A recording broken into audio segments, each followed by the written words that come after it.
My name is Annabelle Nakabidi Sebakije, and I am the founder and executive director of the Remnant Generation. It is a faith-based organization, and we are celebrating 10 years now. And our main focus is serving survivors of sexual abuse and teen mothers in Uganda.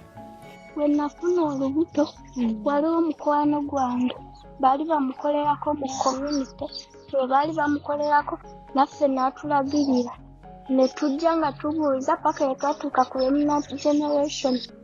Bwe twatuukayo musawo Babu n'agamba ono tugenda sooka kumutwala mu kasikaani ne bantwala mu ddwaliro mu kasikaani nga kituufu ndi lubuto lwa myezi gumu.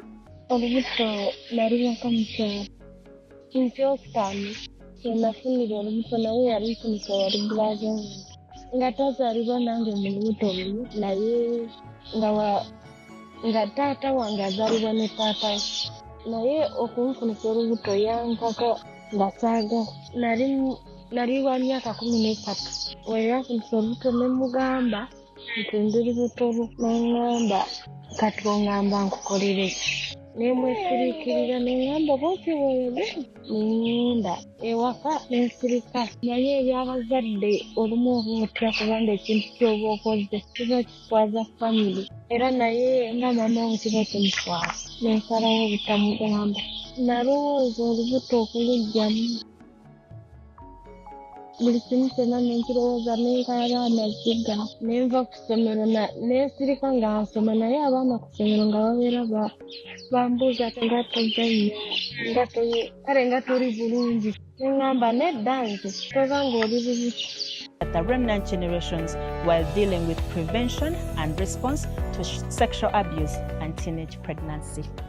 AfriChild picked interest to undertake research to see the effectiveness of this work that the Remnant Generation has done.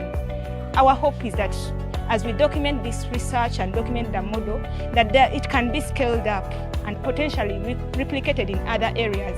3RT model research focused on the entire model, which is the 3 R's and the T. It takes unity to end sexual violence in the communities where we are. The 3RT model is actually a very replicatable model, and it works so well in resource-constrained settings, so anyone, anywhere can actually use this very same model to bring sexual abuse and any other forms of child abuse to an end.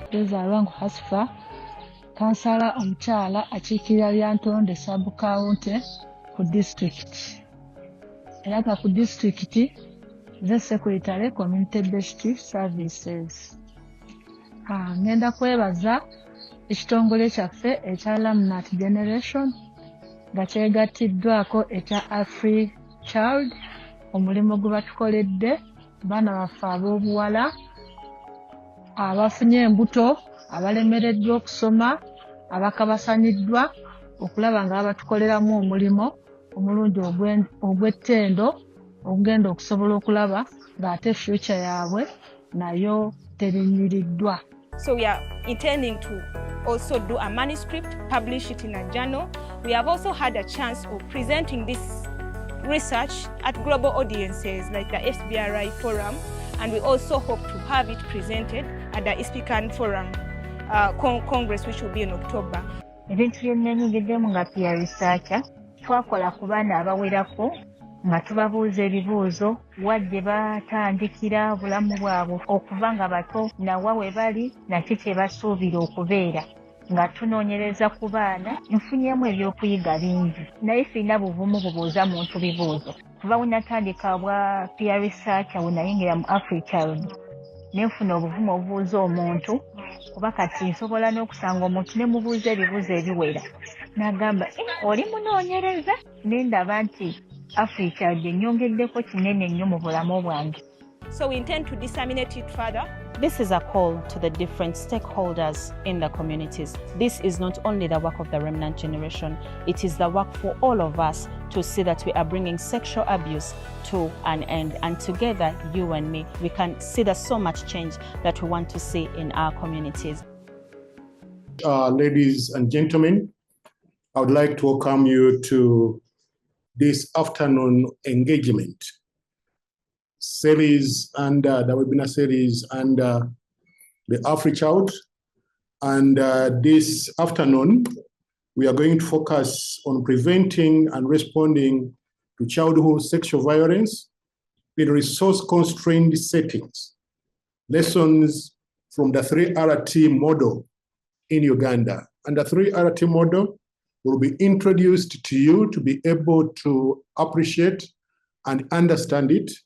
I've said before that one of our most important roles as citizens of this continent is to protect the children against any kind of harm. And we are looking at various models, which model works better. And we have a model that we have tested, and we felt it's important for us to share it with our colleagues out there. Abuse of any kind to any child, anywhere, is an abuse to all of our children, everywhere.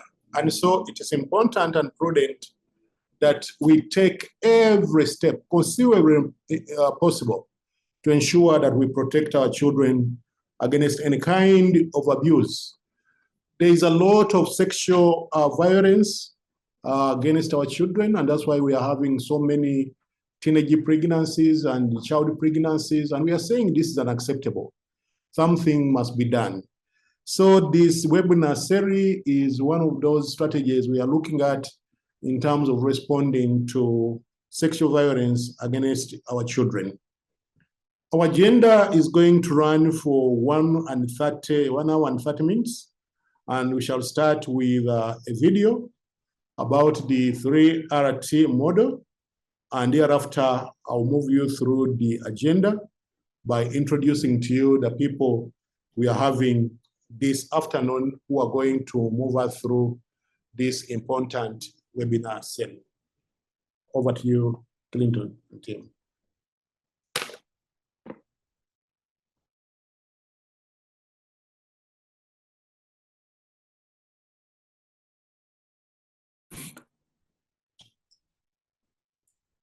I hope you had the opportunity to watch the video. We are not going to go through it again, but allow me introduce first myself. Mondo Chateka is my name. I work with the Ministry of Gender, Labor and Social Development in the Department of Youth and Children Affairs. And with me is Mrs. Annabelle Nakabiri Sebakije Mukisa, who is the founder and executive director of the Remnant Generation, an organization supporting sexually abused teenage mothers and survivors of early marriage. A survivor herself, she has her stories. She overcame childhood trauma and a degree in accounting and finance from Chambogo University. She's gone ahead to do another degree, which is still taking on, and she has trained in participatory planning, monitoring, and evaluation. She found the Remnant Generation in 2015. We celebrated 10 years a few days ago, and since then, over 3,000 survivors have benefited from its community care and shelter programs. You're welcome, Annabelle. Thank you. Let me also introduce to you Fiona Nachitio. Fiona Nachitio is the Programs and Mission Advancement Officer at the Remnant Generation, where she has served for over 10 years. She's as old as the Remnant Generation itself, meaning she's one of those who started with it. She holds a bachelor's degree in social work and is a certified leader, trauma-informed counselor, and youth and adolescent counselor with additional training in child protection and safeguarding. Fiona is also the author of Mother Raising Son and is passionate about empowering survivors of abuse to heal, thrive, and reach their full potential. Let me also introduce to you my other colleagues with whom I am on this panel. Claire Bangrana, Director Research and Knowledge Development at AfriChild Centre. That will suffice. I don't want to say a lot of things to tell you she's married, but you may want to know that she's happily married and she has children. Let me also introduce to you Maria Ndibarekera, Research Coordinator at AfriChild Centre. And together we shall be taking you through the 1 hour to interrogate the subject of responding to childhood sexual violence in resource-constrained settings. And as you know, most of our settings, most of our people, a majority of our people are living in resource-constrained environments, and people sometimes take advantage of them, and a lot of things happen that we don't want to continue happening in our midst. So I want to welcome all of you, and I want now to invite Annabelle to walk us through the Remnant Generation and about the 3RT model. And Claire and Maria will walk us through the research process. Annabelle. Thank you so much, Mr. Mondo, Commissioner Monda, and greetings to all our viewers this afternoon. Thank you for joining us. As introduced, my name is Annabelle, and I serve with the Remnant Generation, and I will not labor so much to explain. I'm sure there has been sufficient information about what we do. And just to share a bit of context concerning this study, it is a study that was done by the AfriChild Centre in partnership with the Remnant Generation.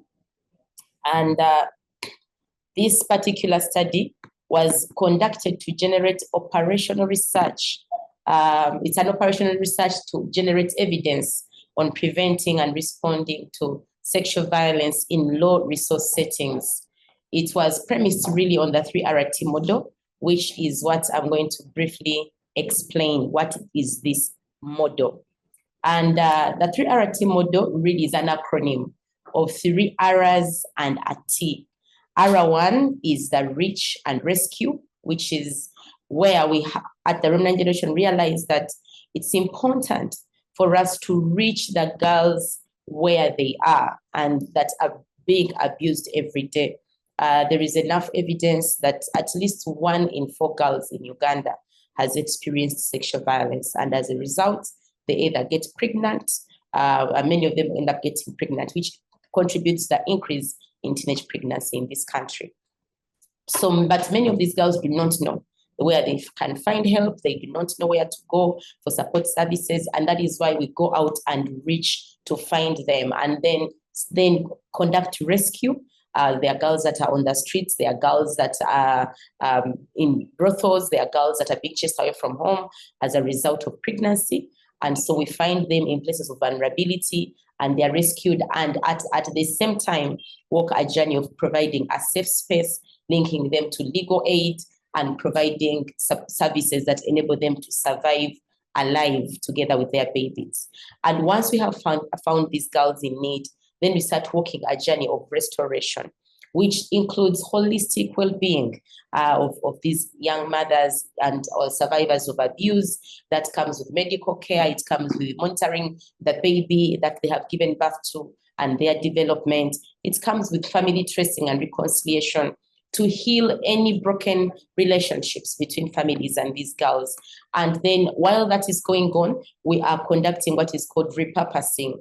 And this is really looks at breaking the victim mindset, helping these girls understand that they are not what happened to them, but they can actually pursue their dreams. They can go back to school. They can use their stories as a springboard to push them forward. And we provide opportunities for them to learn vocational skills, to basically gain critical life skills, financial literacy, gain leadership opportunities, get access to internship programs that enable them to pursue their dreams and become women of value. And at the end of that road, our belief is that then they're able to thrive. They're not just surviving, but they're able to thrive. They're able to take care of their babies. They're able to thrive in a loving and safe home. They start a business. They graduate from school. They get employment, and they contribute meaningfully to society And with that, we are breaking the cycle of repeated exploitation and abuse. So it is the same model that summarizes the journey of how these girls practically move. So that is a summary. So from the beginning where there is rescue, then they come to the restoration center. That sometimes requires that they will come into a shelter, and others are really served within the community settings where we have most of the girls served, where we work with community structures and existing child protection systems, and then partner with schools, partner with vocational training centers to provide services that we cannot provide internally. And like I shared earlier, they are able to thrive. Where is this model working? Currently, we are in several districts in Uganda. This model is now operational in Park District, Bukedia, Soroti, Mbale, Jinja, Luka, Kampala, Wakiso, Lyantonde. It has gone all the way to Kabale. And out of Uganda, it is being adopted and implemented in Kenya, Malawi, and Zimbabwe. So all these different countries are now implementing the 3RT model. And as a result of that, together we've been able to reach over 11,000 young girls and served over 3,000 babies born to teenage mothers in the different countries and districts. And we have been able to reach at least 50,000 community individuals. These include parents, teachers, and that we are engaging as we do community outreaches, and young people that we reach with a message of prevention, but also protection against sexual violence. And we have trained leaders, over 1,000 of those that are already implementing. These include social workers, include health workers. We work a lot with the VHT systems and parasocial workers within communities to enable transformation to happen. And the study, therefore, had a very, big purpose, a broader purpose that was broken down in specific objectives. This study aimed at scientifically examining what works in preventing and responding to childhood sexual violence in resource-constrained settings, because Uganda is one of those resource-constrained settings where people think that to make a big difference, you need a lot of money, and wanted to show a proof of concept that you can actually intervene and save lives and build transformation with minimal resources. So the specific objectives included documenting the effectiveness of the 3RT model and exploring the role of communities in leading sustainable change for safe environments for children that are free from childhood sexual violence. We also wanted to identify critical enablers for effective implementation of the interventions, so that anyone that wants to take it on knows what are the critical enablers that help us to prevent and respond to childhood sexual violence. And we also wanted the study to study the contribution of the girls' agency in promoting social norms to change and to prevent sexual violence against children. How can we empower the girls to be advocates of their own change and protection, and how is that happening? So those were the core objectives of the study and the broad purpose. And it took on different types of methodologies as guided by the team of experts. We were able to have the study design had operational mixed methods of research that included different things. They did a lot of trust building. They had a peer advisory team. This was girls that are part of the program, and some of those that are already graduated that participated as peer researchers and advised on how best to engage. The study sites were Kampala and Lyantonde mainly, and the population of the study included survivors of sexual violence, girls that are at risk of sexual violence, the parents of the girls, the staff that are working at the Remnant Generation, and some of the volunteers. And the sample had girls aged 10 years to 19, and the total was 225 girls that participated in this research. The methods were quite many, and some of those included participatory research. We had surveys, we had flower maps, we had body mapping, rivers of life. All of these are some of the tools and methods that the AfriChild team was able to deploy to generate evidence and interact with the girls during the study time. And those are just some of the pictures of the methods that were used. You see the flower maps where the girls were able to identify different things, respond to the different issues, how they feel safe, the different support systems that they can have in the community. They were able to map those out. And also River of Life to really explain their stories and how they have, what has been difficult and how they have been able to build resilience and grow after that. This study was quite broad. And so there are very many sections in the survey that we might not be able to explore in today's webinar. But we had, the different sections, including the demographic characteristics. There was an assessment of how did the girls come onto the program, assessment of levels of education. We're able to look at the marriage and partnerships. Some of the girls that had already been married off as young by the time they joined the program and how that works. Looking at the issues of security, material security, food security. We looked at the issue of disabilities, girls that are living with disabilities, household composition, caregiver arrangement, parents, and all those different things are part of the sections of the survey that was done. And we were also able to look at the safety of the girls, how they were witnessing physical violence, their experience during pregnancy. We analyzed the sexual behavior. When did it start? What propelled it? How did it continue? Sex history and the risk of taking, of taking on different behavior practices, transactional sex challenges, and all these different elements were also part of the survey that was conducted, and these are available in the general report of this study. So just to pick out some of the results from the findings, we realized that by the time the survey was conducted, many of the girls that were being interviewed were ranging from 11 years to 21 years, but the highest numbers were really between 15 and 19 years old by the time that the survey was conducted. But when you look at the time that the girls joined Remnant Generation, that the girls joined the program, you're able to see that most of the girls joined the program between the age of 13 and the age of 17. That is where we have the highest numbers of girls that joined the program of the Remnant Generation. So that speaks into the ages of vulnerability. Most of the girls are dropping out of school. They are being exposed to sexual violence. But we also had girls as young as 10 by the time that they joined the program. In fact, one of those girls that joined the program at 10 was sexually abused by her father, and she was impregnated by her own dad by the time that she was referred to the Remnant Generation. So those are the ages that we are dealing with as the study is showing. The method of enrollment really speaks into how did they join the program.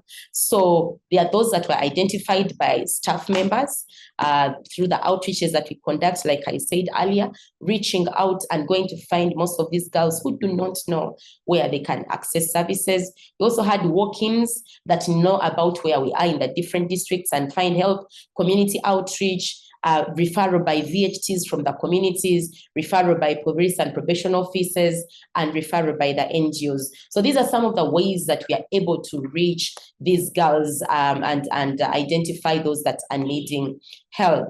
And then we looked, there was also an exploration of their experience, those that have experienced sexual violence. Out of all the girls that were interviewed and those that participated in the study, realized that 82% said that yes, they had experienced childhood sexual violence. 82%. That number is quite alarming. And when you ask, the question was asked, how old were they when they had their first sexual encounter? At least the average age was 14 years, 14.5. Most of them, that is the average age when they get to experience the first encounter of sexual violence. And then we also analyzed their education levels. If they were, the questions were asked of whether the girls had ever attended school, and most of them say they had ever attended school, 195 of those. And then the question whether they are still attending school, only 31 by the time of this study were attending school, and those are the ones that had re-enrolled back into the school system. And the highest school level, majority of them had gone less than primary. Many of them had not completed primary school. Only 38 had completed primary school, and only 1 had completed secondary school at A level. So we realize that this is proof that as a result of sexual violence and as a result of teenage pregnancy, girls fall out of the education system and they're not able to finish school. The highest level that many of them had completed was really primary school, which is also evidenced by the highest schooling that they had completed. That is one of the other things that we noted as a result of this study. The needs during the pregnancy, many of them highlighted a lot of needs. And I think this speaking to really even any other ordinary pregnant woman would have a need for such services: protection needs, psychosocial, legal, medical care, having a caretaker, a shelter. Some of these girls are just away from home as a result of pregnancy, and that exposes them to a lot of risk. Others were living on the streets while pregnant. The economic aspects, many of them do not have jobs that they're doing or anything that is productive economically, because one, they are young, two, they don't have employable skills that enable them to have productivity that they are engaging in. They also had needs for clothing, household items, and other needs as well. So we realize that these needs are what inform the services, and they help us tailor the services that we provide for these girls. And then we are able to also assess what services then are they receiving from the Remnant Generation. And in response to their needs, we're able to also understand that they are receiving counseling and healing services, which is very, very key to enable these girls recover from the trauma they've experienced as children, but also to walk the whole journey and understanding how to be a child mother. It's one thing to be a child who is already nursing wounds of abuse and rejection, but you're also expecting as a mother, and you're expecting to show up for your child and all of a sudden become responsible. So there is a lot of need for counseling. Some of these girls are suicidal. There is a need for, they are receiving services for healthcare, receiving services for education, spiritual nurturing, residential care, especially for girls that do not have where to go while they are pregnant, or those that are rescued off the streets and they are continuously exposed to sexual exploitation. There is services of sensitization to create awareness about their rights, create awareness about services that are available to them. Legal support services. You realize that among all the services, legal support was the least, because we still have a huge gap there in terms of making sure that all the survivors of abuse in this country at least have access to dependable and timely legal support. And the level of satisfaction, this is all responses from the girls. They were being asked, how did you feel about the services that you have received from the Remnant Generation? And at least we can see from the results that we had many of them saying, at least 62% saying that they were very satisfied with the shelter services, 62% saying they're very satisfied with counseling services. And we realized that it's still, like I mentioned earlier, the legal services is a huge gap. So we had 79 respond that they were not satisfied with the legal support because the cases have been dragging. Some of them take forever. Sexual and reproductive health services, they were able to highlight at least 62% say they were satisfied. And then others, you can tell, they were very satisfied, quite many satisfied. And then, those that were neutral, they're like, it's okay, and all of that. So in general, we can conclude and say, as a result of these responses, that there was, satisfaction from the girls. And some of the responses there, we are able to say that some of the girls were able to note that right now the changes that I notice is that the past year I used to beg around and whoever wanted to use me would use me and drop me. But right now I'm a woman who decides for herself I am a woman who decides for her child. I am a woman who can walk through the road and they say it's true. That is a woman. Yet before, I had habits of commercial sex. Back then, I had habits of stealing, which I do not have now. So these are some of the testimonies that we are coming out from the girls who are expressing their satisfaction of services received. And then we had an opportunity to also explore how easy it was for them to talk to their parents. Because like I mentioned earlier, we really work towards building the broken relationships between the families and the children, because our shelters are really transitional. The girls don't stay there permanently. And also we have a lot of work that happens within the community-based care setting. So we realize that most of the girls, 24%, we are able to say it's very easy to talk to their mothers out of the 182 that we are interviewed. And then 11% we are saying it is easier to talk to their fathers. You can also realize that 22% said it is difficult, so we still have an issue there of children freely talking to parents and engaging on these issues when they get pregnant, when they get abused, their ability to open up to their parents. And then we had girls that had no relationship with their families at all. 10% of those had no relationship with their fathers, and then 8 had no relationship with their fathers, 10 had no relationship with their mothers, and some of them do not know. They have never met their parents at all. So these are also, the numbers are not so high, but it is speaking into the reality that some of the children that we have never met their parents, and others, other relationships have really been damaged and there is no communication. Caregiving arrangement is another area that we assessed, that looked at the statement was people the girls currently stay with. Many of them, because most of them had gone through the program, 90 were staying with their parents. 13 of those were staying with their grandparents, which represents 6%. Aunties and uncles took a share of 14%. Those that were living on their own were 10%. Those that were also living with a spouse or a partner, we had 5 of those that at the end of the program, the best place to return them to was we had to do the mediation and then properly get them to move in with their spouses, because that was the only available alternative for them to go. And then we had 34 that were still under the Remnant Generation shelters, and that represents 16%. And then others that just stayed with other relatives and friends, which represented 2.5%.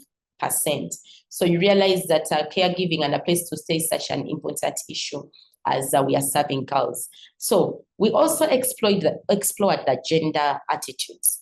The girls' attitudes towards gender norms and violence were mixed. That is what the research showed. While majority, which is 58%, reject the idea that only men should decide when to have sex, a significant minority, either endorse it, which is around 20%, all are unsure, So we had more than 55.9% that believe that men should use force to defend their reputation if insulted. So realize that still this speaks into the culture and gender norms that we have, where we still think that men have the final say over when to have sex, who to have sex with, and then some of the girls still felt that they do not necessarily have power to dictate or to decide who should have sex and who makes decisions in a relationship, because of the culture mixes that we have. Then we were able to look at the agency of the girls, a girls' acceptance and determination to explore whether they are satisfied with themselves. This looked into their esteem, looked into their appreciation of who they are, if they feel like they are success or failure. And this had a lot of things. Are they satisfied with themselves? 46% said yes. they were satisfied with themselves, they were happy about what they were becoming.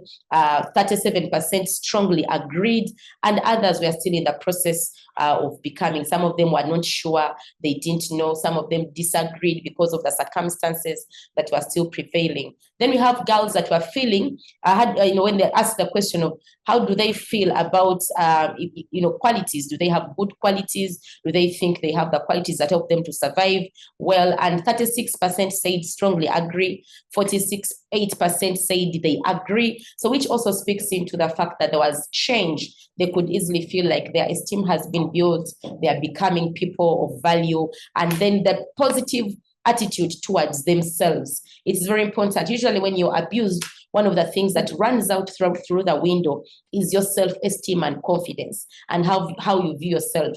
But at least 60% of the girls had a positive attitude towards themselves. They were optimistic that life would be better. They are able to make decisions. They're able to grow. They're feeling good about what they were becoming. And then generally included, inclined to feel she is a failure. Many of the girls never really took on the thought that they are a failure, like society has labeled them, that when you give birth when you're young, you can drop out of school, you are a failure. So at least 41% disagreed and said, no, we are not failures. We are actually on our way to becoming better people. And 20% of those strongly disagreed. They said, no, I'm not a failure. So this speaks into the interventions and how they are helping to reshape identity and personal perception about themselves. And then there's also a question about able to do things like other people do, where the girl's confident to say, I can do things like another girl and another person who has gone through school. And 52% said yes. They strongly agree that they can, dream, they can become, they can build, they can go back to school, they can own businesses, they can do things that other people are able to do. So that is some of the feedback that came from that element. And those are some of the words by the girls. And I think I can just read one of those direct comments that was given by one of the girls from Kampala. And she said that if you remember your past, and it is bad, you work hard to change things, because where we are now is not where we were. Where we were is not where we are now. And she says, I recall we cried so much when we were young. Even food was scarce, but at least now we cannot go to bed hungry. When we don't get lunch, we get supper. You realize that these girls are able to realize, yes, life may not be, 100%. Sometimes are challenging, but they have a positive attitude towards challenges. And then we looked at recovery and healing. And the girls were being asked, do they have a clear vision of their future? And 70% of those the responses as well saying exactly true. They have a clear vision for their future. They were dreaming big. They wanted to pursue things. And then if they wanted to, they were asked if they could influence how their life would turn out. And 76% said yes, they can influence how their life turns out, because they have a clear vision. They are able to bounce back and bounce forward. And one of those comments there that was really humbling to hear the girls say is a girl from Aliantonde who said, before TRG, I was shy. I couldn't talk with anyone and tell them my problems. But when I came to TRG, because of the way they have groomed and counseled us, I can sit someone down and tell them my problems, so that my confidence has been boosted. So these girls know now they can speak up, they can seek help, and they are able to make decisions for themselves. Agency is a very, very important thing when we are talking about survivor-centered approaches, getting the girls to lead the change that they want to see. And so they were being asked if they are able to find solutions when confronted with problems. And 49% of those were able to say, yeah, we are able to find solutions, and they are able to confront the problems and with solutions that from their own selves. And then if they are able to stick to goals and ambitions that they have set, 70% said yes, we are able to stick to our goals and pursue them. And also they're able to find solve difficult problems. If one tried hard enough, they said that 55% responded exactly true. So you realize that most of the responses, we are speaking into agency, and even the other girls that we are still on the journey of learning and growing, it became a thing that they are still adapting to. So economically, empowerment, it's very important. Breaking the cycle of exploitation, realize that economic empowerment is key. When the girls learn a trade, they need to start making money, and realize that these girls are doing different things. Some of them are in agriculture, others are in employment, wage employment, 17 we are self-employed, others we are doing casual labor, and we also had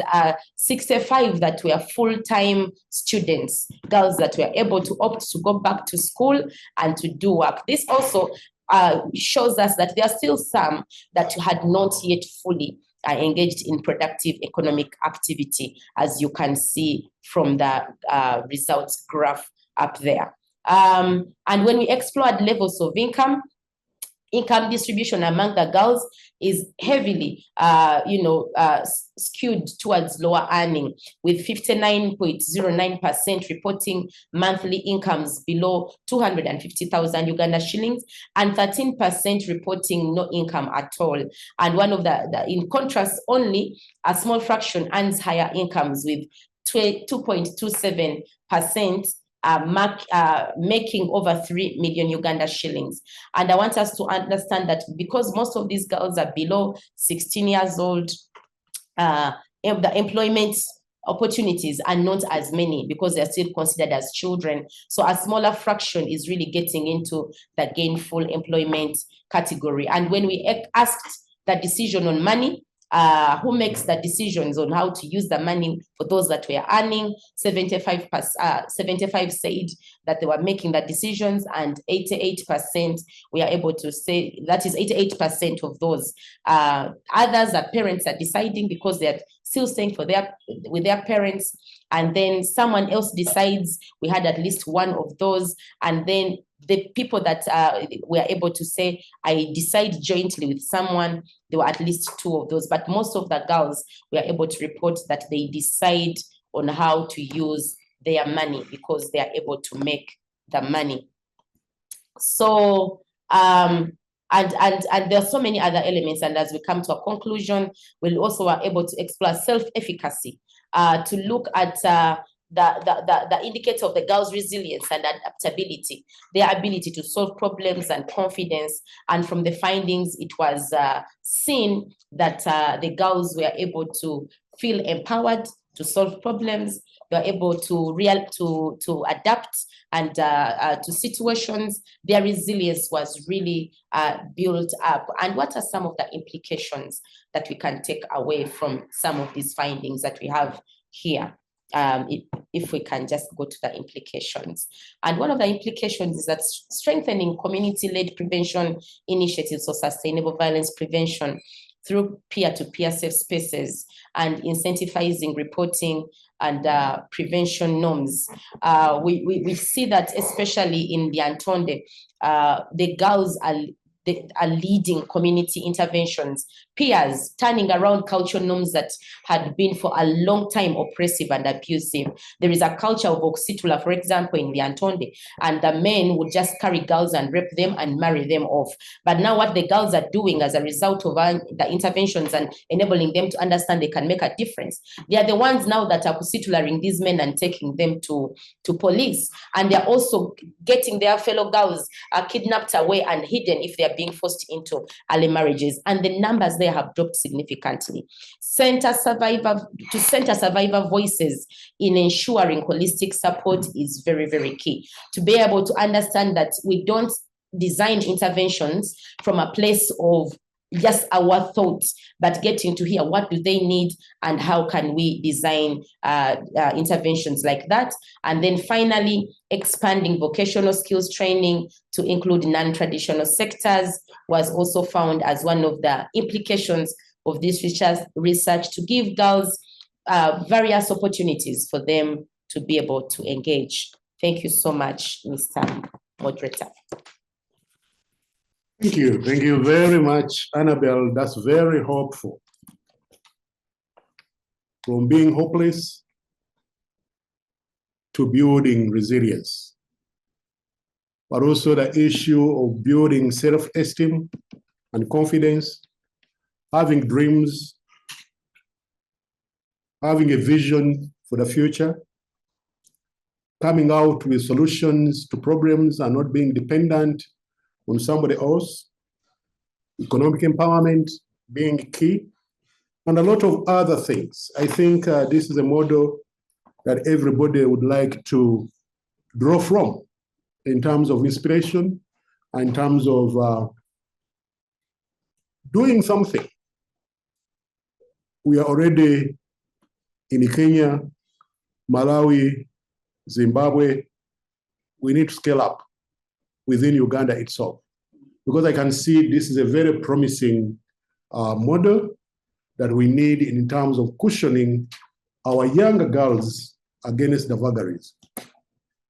Now, I want to take this deeper and be able to hear from my colleagues as we thank Annabelle for having walked this journey, a journey of progress, a journey that has brought a lot of hope. I want to start with Maria Ndiwarekera, Research Coordinator at AfriChild Centre. Tell me, for me, when I heard all this and whatever I continue hearing, my shock was a 10-year-old being made pregnant by a father, but also the issue of Oxytula.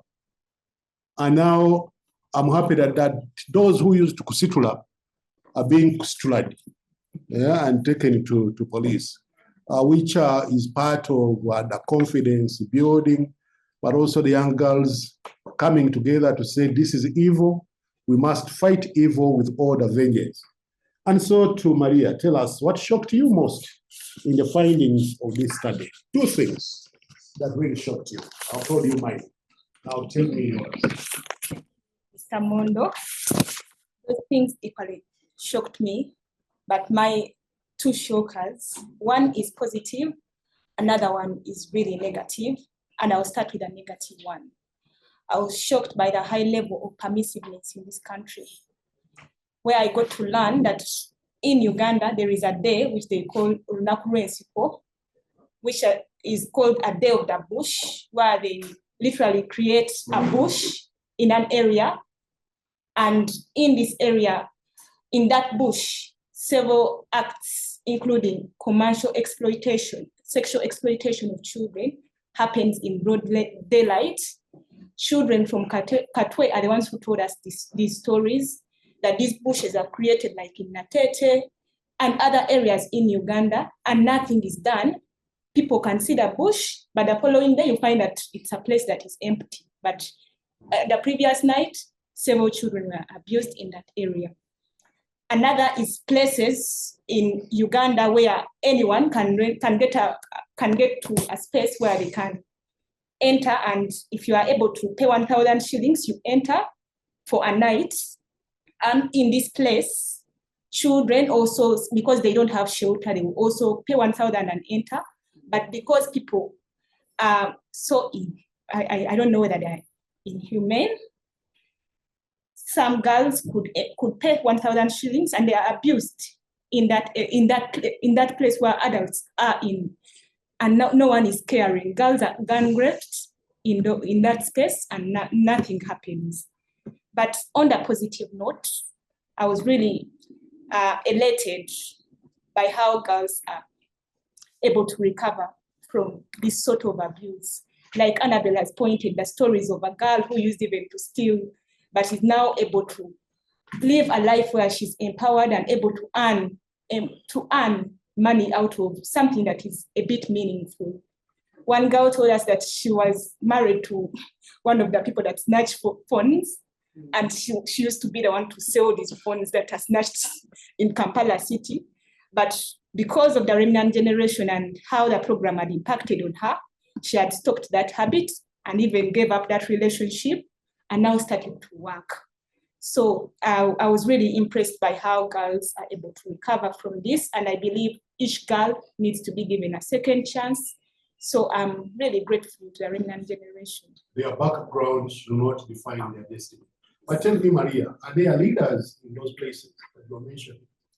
Yes, there are leaders in those places, but probably because of this attitude of where probably people think that it's not my child, so some people don't take action. We have so many laws in this country, but all these acts are still happening. So I think there is a lot that we have to do to see that all girls are kept safe. Okay, thank you very much, Maria. Research coordinator. So I think this concludes us with saying that we need to go back to the old African adage that it takes a village to bring up a child. Nobody should just look on when things are happening, because today is me, tomorrow it's your child. So I think it points to the fact that everybody has to be responsible, and we need to be fathers and mothers to all the children around us. Now, I want to go to Claire Bangirana, Director of Research and Knowledge Development. We believe in a means of gender in the asset-based approach to youth programming. And I know as a child activist, you know about Article 12 of the UN Convention on the Rights of the Children that points to children's participation in everything that we do. Tell me, how can young people, especially survivors of childhood sexual violence, be meaningfully involved in designing and leading solutions rather than being seen as targets, as beneficiaries? How do we see this from the lessons drawn from this research? How do you make this happen? Thank you very much, Commissioner. Thank you, Annabelle, for the great presentation.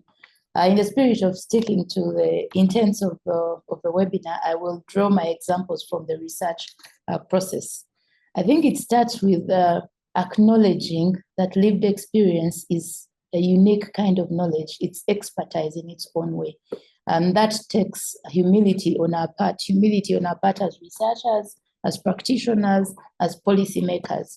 Oftentimes, these solutions that we're talking about are designed in boardrooms where no one with a lived experience sits. And so who better to tell us about the needs of someone than a person who has first-hand experience of that issue? And so for us to really design, to really have meaningful, impactful interventions or solutions, both to prevent and respond to violence, we see opportunities around building trust and relationships with survivors, acknowledging their expertise, building systems that encourage listening meaningfully in ways that offer support, ways that offer healing, and then applying trauma-informed language. For this research, we went to the Remnant Generation several times before we even started talking about the research. We worked on our trust, we hung out with the girls, we did so many fun things together until we felt we were at that space where they wanted to talk about their stories, and then we started the journey. But beyond that, for this research, the girls were not only respondents, they were not only telling us answers. We had a group of girls who were peer researchers, who we walked with the journey, who guided us on what questions to ask, what methods to apply, all the methods, the techniques that Annabelle presented, flower map, body mapping, and all. We went with a range of about 7 or 12 approaches and talked to the girls, and they selected those. They said, no, girls our age, girls with our experience would prefer to be engaged with this kind of method. And then we followed their guidance through. So it takes great humility to step back from what we think we know, to listen. I remember there's one particular method, body mapping. I thought this is really for the younger children. I was very hesitant, but the team, we said, this is what the girls want. And so we went ahead, and that was a very great way of getting them to begin speaking. They knew what they were asking. We see opportunities for girls to participate in prevention of childhood sexual violence. From what the study found, where girls are able to rescue when they hear, they have a surveillance system. When they know one of their peers is at risk or is about to be carried off, to be married off, they will go and abduct the child and then take them to a safe space and then help the child, and not get into that marriage in the first place. So we see great potential. And the best way of getting to this is by truly centering survivor perspectives. When we listen to what they needed, that slide that talked of what they needed during pregnancy, the only way to know is not, I've been pregnant as an adult. I don't know what it's like to be pregnant as a child. So I cannot design an intervention based on my experience. It's only best that I listen to a child who has gone through it and realize what they needed and prioritize their needs, as opposed to what I know. No amount of reading, no amount of textbooks can give you the equivalent of what a lived experience would give you. And so, yes, it's up to us as practitioners, as researchers, as policymakers to adopt a posture of humility and unlearn everything we think we know from the books and from many years of education, and to prioritize the voices of the young people who we intend to serve, to place them at the center, as opposed to placing our own approaches and what we want to achieve. At the end of the day, if our intention is to leave these children better than we found them, that will guide how we go about the process. And so we apply trauma-informed language. We build in spaces for really listening, critically listening. We build in capacity strengthening. We had, by the end of the research, these girls that we walked the journey with were very vocal. Some were shy at the start. By the time we finished the study, they were very vocal. They can stand in front of people and speak out. And for us, that is, the process has produced some of those results.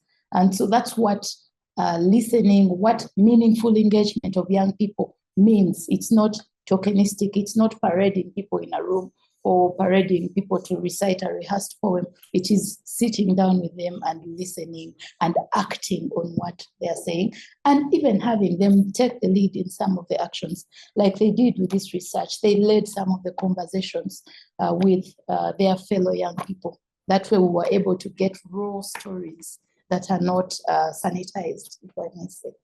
Thank you. Thank you. Thank you very much, Claire. You remind me of when I was in senior one at Busoga College, Mwiri. They used to tell us, senior ones, you are meant to be seen, not to be heard. And now you talk about listening. People out there, do you listen to the young people? Or you think they have nothing to offer? They are just, a blank page. And that's very bad. That's very dangerous. Children know what they want. The issue is, how do you engage them? Do you only engage them when you want to hear songs, when you want to hear coached poetry? How do you do it? Do you listen to these young people? And mentioning about a young child in the labor ward, I've said before and I won't repeat it again, that the worst of the worst forms of child labor is finding a child in the labor ward, not being born, but producing yet another child. She has said it rightly that she has never experienced child pregnancy, much as she has been pregnant before.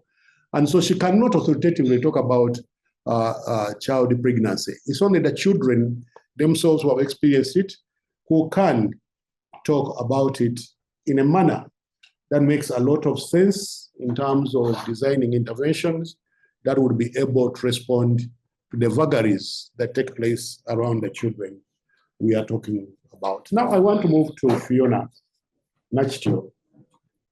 Fiona Nachio, what next after this research? What do these findings mean for TRG and 3RT model implementation? And how will this research shape your implementation of the 3RT model going forward? Issues of reach, rescue, restoration, repurpose, and thrive. You have worked with this for 10 years. What lessons have you picked? And going forward, how do you do things differently under the project? Thank you so much, Commissioner Mondo, for the opportunity. Going forward, I would like to segment my responses into 3 sections, starting with what do these findings mean for the remnant generation. First of all, the findings confirm that the model is very relevant and can be adapted across all diverse sections, as long as it has to do with child sexual abuse and survivor contexts. It also highlights the strength of the model in preventing and responding to childhood sexual abuse in resource-constrained settings, and also shows us the areas that need strengthening based on the findings in the report. It also means that moving forward, the remnant generation is not only going to be based on stories of survivors, but we are going to base our programs on the findings in the evidence that was collected in the research that is being shared by AfriChild.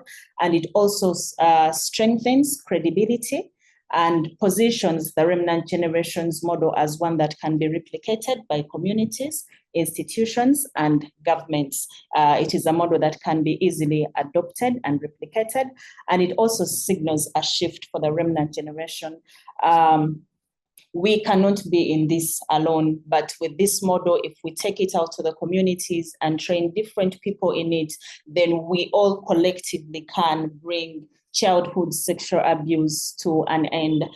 Something that you mentioned, that it takes an entire village to raise a child. So if we take this model out to the communities, to the different actors, then together we can bring childhood sexual abuse to an end.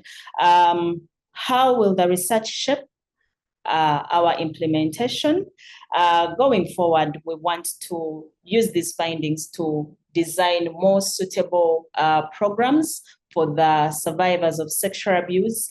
And we want to see that we are having survivor-led interventions and designs that are program designs that are actually co-designed by the survivors themselves, because it has shown that it actually works. And we also want to use this data to see that we are allocating our resources effectively, and that is what we shall also be sharing with the different people that we shall be training this model in. We also want to see that we are simplifying the model into one that can be adopted by the community, a very friendly model that the parents, the VHTs, the faith-based leaders, the local leaders, the peers themselves can actually use. We want to deinstitutionalize this model. The research shows that it can be used in resource-constrained settings. And yes, not everyone in the community where we are has the resources to actually respond. And that is a thing that I think limits a lot of interventions. Many people think they can only respond when they have money, but we want to simplify this model to see that anyone else in the community can actually use it, even if it is not an institution, and that they do not need money to intervene and change lives or save victims of childhood sexual abuse. The other thing that we want to do is to create survivor pathways that will be tailored more closely to lived experiences, making the model a lot more survivor-centered. And the last question was, what next after this research?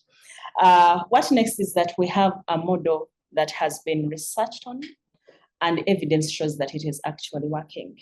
So we are going to scale it. We are ready to scale. We are ready to engage more actors at national and international level.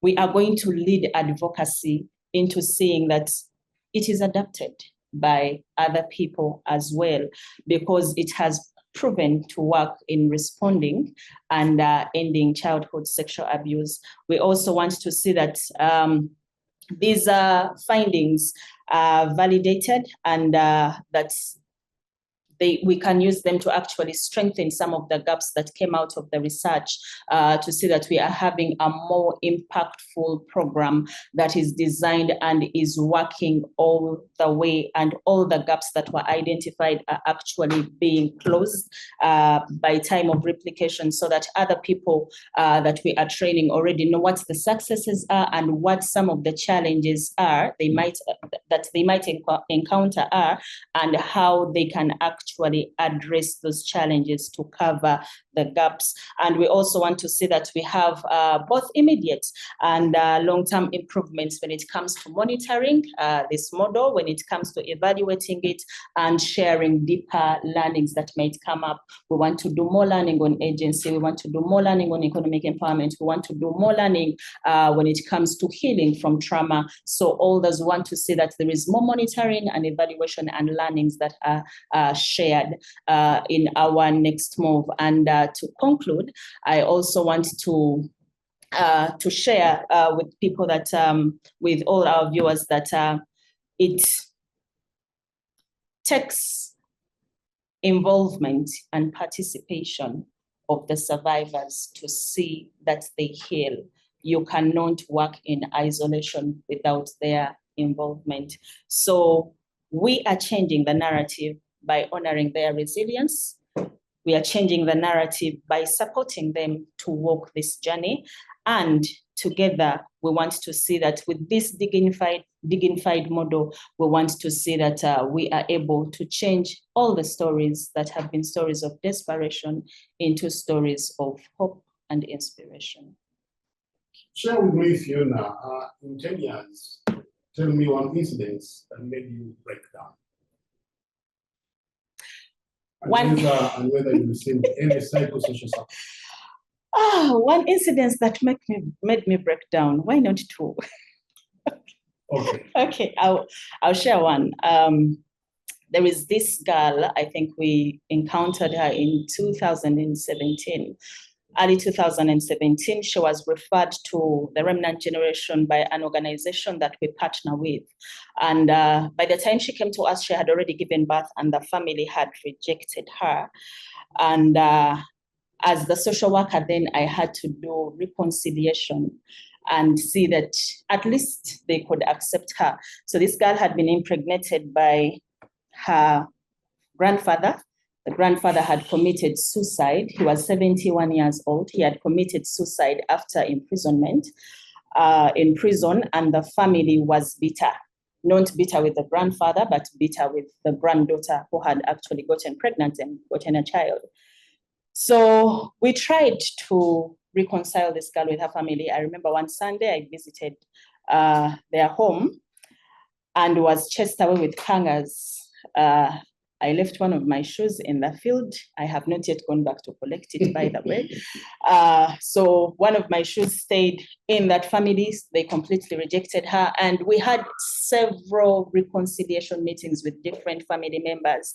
And at the end, what actually made us give up was the fact that the family asked for 20 million as compensation if they were to accept this girl. And the place that they were giving us to take her to was their burial site, very far off in the village, and she was going to stay there alone with her baby. And they are giving her a very small piece of land. Now, this was just a 14-year-old girl. She was 14 years old. That was the place for her to stay, and we had to pay 20 million for that.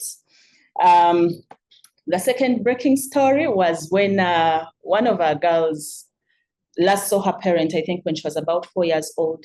I did a family tracing with this girl. Those were some of the very first cases that we had. Did a family tracing for this girl, was able to get in touch with her father, and then got a contact for her mother because her mother had completely abandoned her, went and remarried, had other children.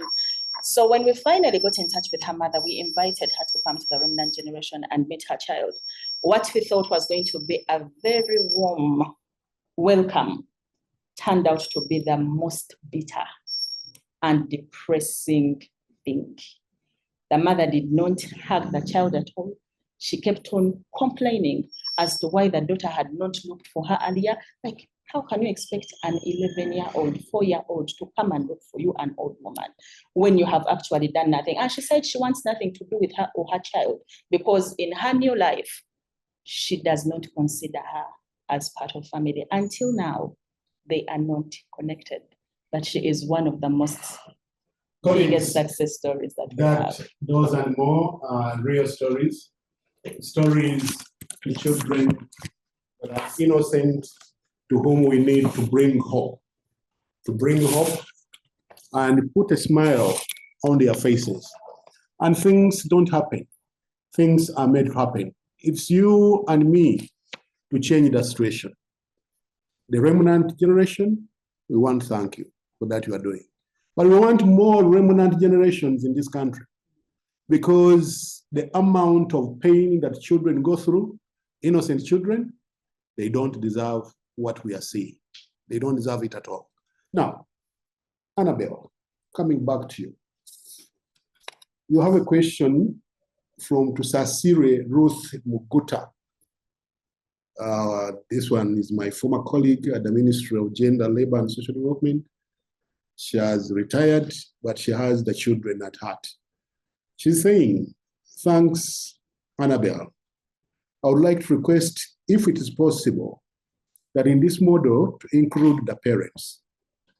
These contribute mostly the outcomes to these girls, but in the model they are not included, so that we can hope reoccurring, but also other girls falling into the same situation. Otherwise, thanks a lot. Is it possible to work with the ministry? And I think when she says the ministry here, she means the Ministry of Gender, Labor and Social Development, to train parents of the girls in your institution. This is from one of the people, and this is Ruth Muguta, who has been watching. But after you have answered that, go ahead and answer this one. What does the future look like if you had the ear of critical policymakers? What is the one thing you would like to tell them about sustainably reducing childhood sexual violence and teenage pregnancy, which currently stands at 24%, one of the highest in East and Central Africa, but also a lot of child marriages that, despite the fact that we have a strategy to stop this, it is still going on. What is one thing you may, if you had the First Lady of the Republic of Uganda or the Minister for Gender, Labor and Social Development, what's that one thing you would tell them taking this forward? Thank you so much, Commissioner Mondo. And to respond to the first question of how we can work with parents in the model, I think I didn't perhaps explain clearly that in the model we actually have under the restoration, which is R2, is that we do everything we can to bridge the gap between the parents and the children, because we know that that is very, very important. To train the parents, most of them are the abusers themselves, others they are perpetrators of abuse, and others they just do not know how to respond when they hear that their child has been abused.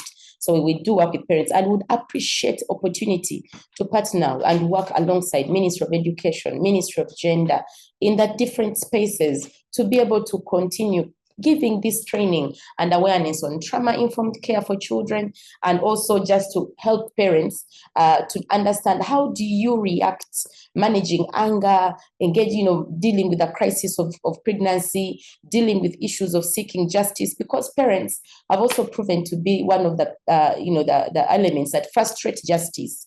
Because when abuses happen in the family, they want to cover it up in the name of protecting the family name. So we'd love to really engage families and parents. Yes, it's very key.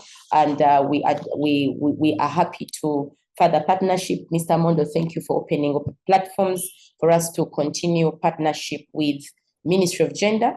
And we also have opportunities to partner with Ministry of Education to reach parents in schools. What is the future that I see? one of the things that is in the future that we see is that we would like to have many places where this model is being replicated.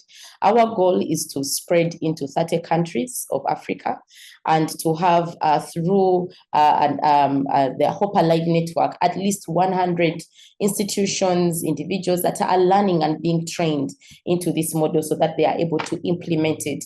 That way we will be able to reach the least among those of the children within the communities. We want to take this to the grassroots as much as possible. And we know that the people usually at the grassroots do not get the invitations to the gatherings in hotels. They don't have access to funding opportunities. They're not organized as organizations that can be fundable. So we want to identify those core grassroots implementers that we are able to train, and our vision is to be able to scale this to train at least 100 actors in the next 3 years that would be able to cause change in at least 30 countries across Africa, and that can be replicated.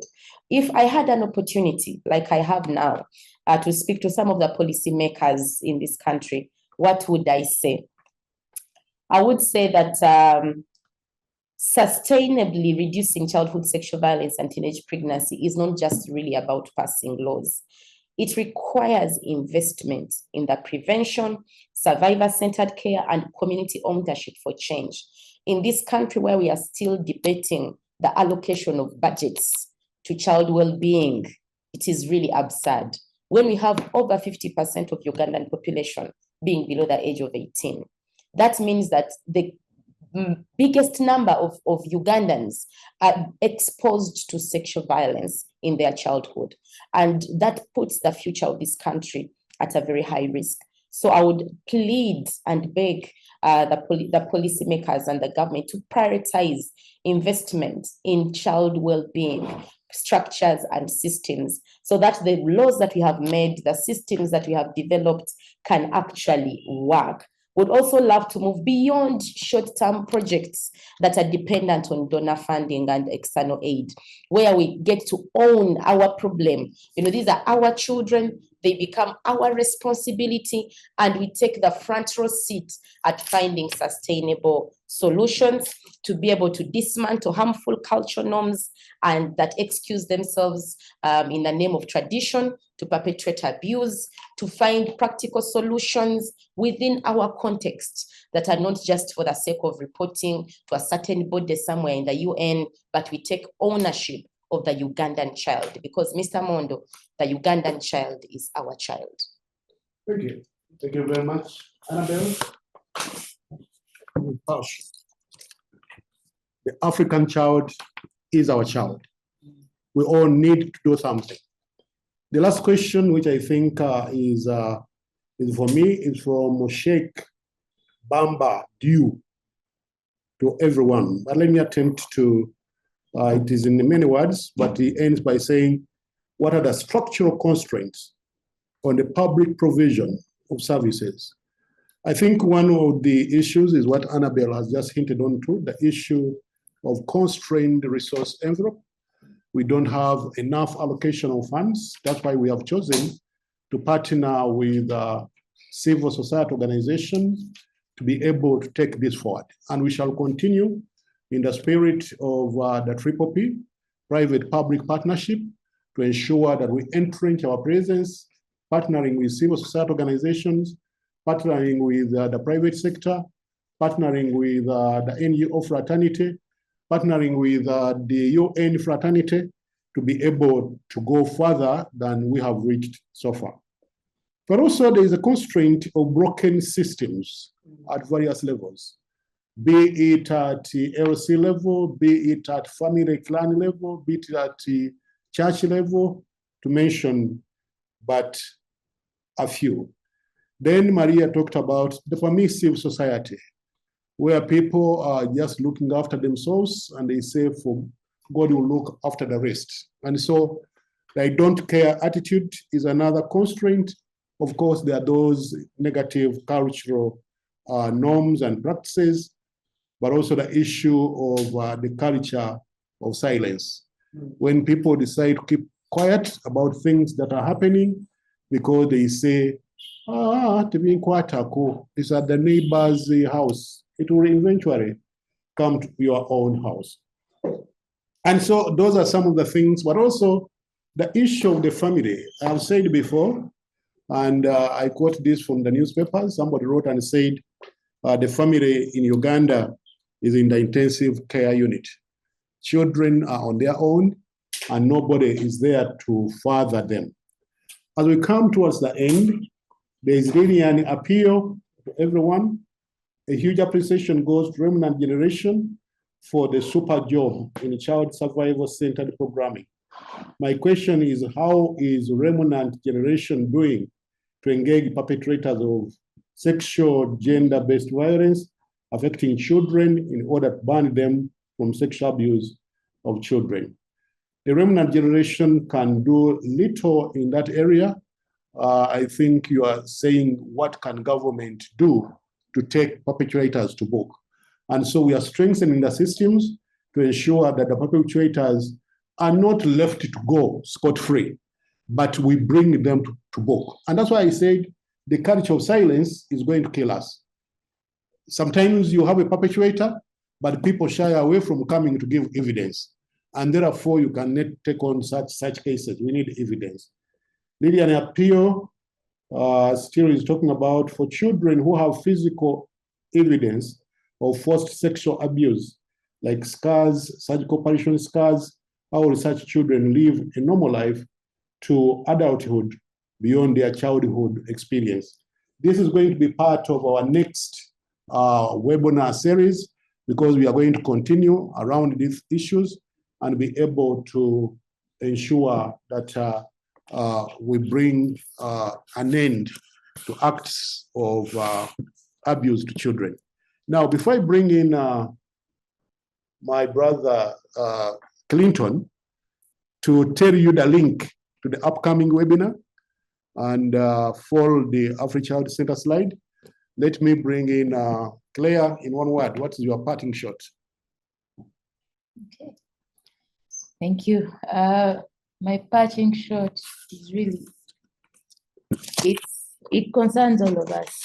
Let's not wait until someone we know has become a victim or a survivor. It concerns all of us as mothers, as neighbors, as aunties, as, you know, future grandmothers, all of us. The cause of a child, I always say, one child that is sexually abused is one too many. Let's not get deceived by numbers. Let's not wait to see what is statistically significant to show that there's a problem. One child being abused is a problem. One is significant enough. So don't wait and say tomorrow or the other day, the problem will increase. Parting shot. My parting shot would be that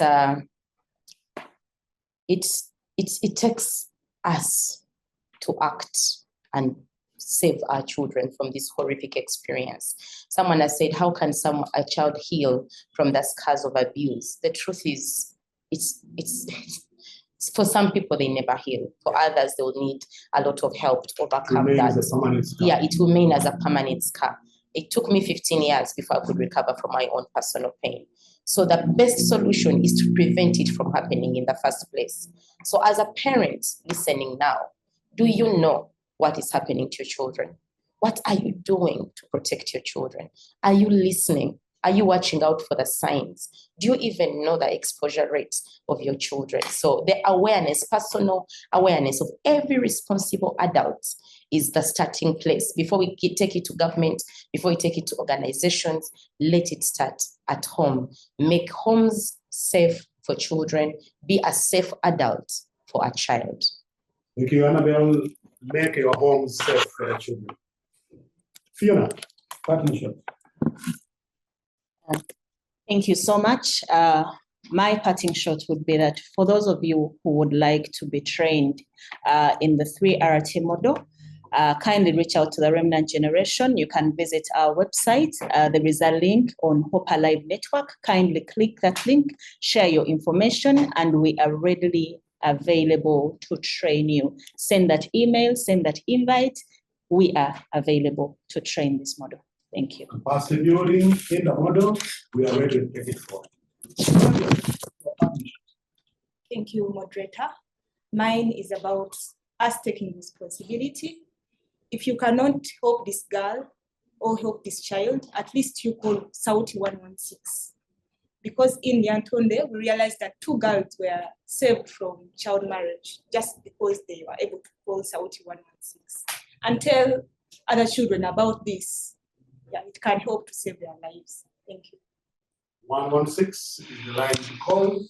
You can save a soul, you can save a child, you can save 2, you can save 3, and that's the way to go. Now, finally, I want to invite my brother Clinton, my son Clinton, to tell us the link to the upcoming webinar. You notice that there are a number of other issues that we have not been able to respond to. We have scratched on, but we take this as the next plate come the next webinar. Clinton. Thank you everyone for always sparing time to join us for this wonderful webinar series and for specifically being part of this very webinar. Our next webinar is going to be on the 28th of October. We will have a presentation of one of our studies that we've done in partnership with Bantwana Initiative in Uganda. And it's going to be on the SAFE program initiative that they're implementing in reducing violence against children in Western Uganda. We will continue sharing the invites with you over email. And once again, thank you for sparing time for being with us all through the 1 hour and 30 minutes for this webinar. Okay. Ladies and gentlemen, with that, we are coming to the end of this webinar series. I want to thank all of you who have been out there and those of you who have participated through giving the questions. I want to thank my colleagues with whom I have been on this webinar. It takes all of us. It takes all of us to make a difference in the lives of our children. It's our duty. It is our responsibility. This is not delegatable. This is not delegatable. And starting from the family, like Annabelle pointed out, we want to start with the family. What are you doing at the family level? Are you that small goddess in your home who comes home and you are barking and the children even cannot talk to you because you are a semi-goddess in there? Are you a friend of your children? Do they tell you what is happening in their lives? Or you keep a safer distance? I think it's important for all of us to be friends of our children. Fathers, there's a tendency of leaving this entire thing to the mothers. It takes 2 to tango. We need both the father and the mother to love the children. All the children, everywhere, regardless of the background, need to be loved, need to be protected, and that's the way to go. Once again, I want to thank you for having stayed with us, and I want to thank my team for being with us through this webinar setting. The webinar is now ended. Thank you so much, and God bless you. Enjoy the rest of the week. Thank you. Welcome to the AfriChild Centre, where we strive for an Africa where children's well-being is realized for sustainable development.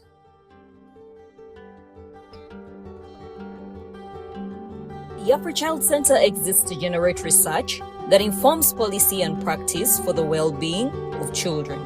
Established in 2013, the AfriChild Centre exists to improve the lives of children across Africa. As an institution, our vision is to see an Africa where child well-being is realized for sustainable development.